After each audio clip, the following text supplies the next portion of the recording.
have here. Here's Rocky. He likes to take drinks out of the sink, and that's what he's trying to do. He's trying to have a drink of water from the sink.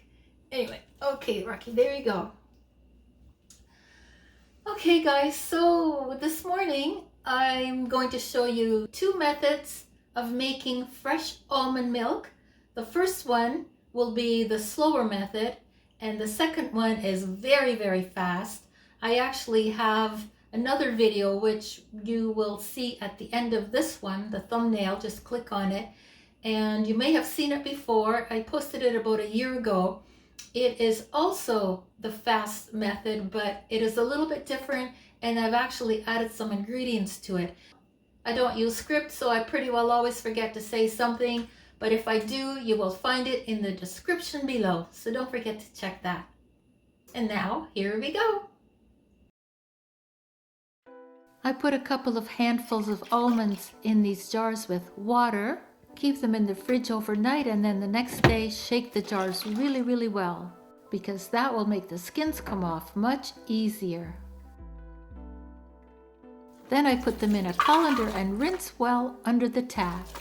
I should add that this process goes a whole lot faster if you don't have a curious cat watching your every move. Next, I spread them out in a wide dish and start peeling. It's amazing how fast this process goes. You can just relax and listen to the radio.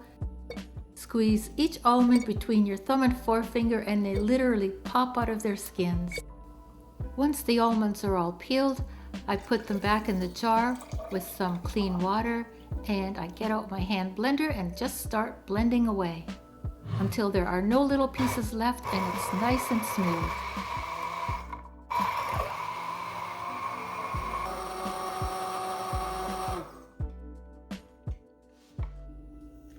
See how beautiful, creamy and white this looks. When I only need enough almond milk for 1 serving, I use a little jar, put some water in, add a scoop of almond butter, shake it really hard until it turns white.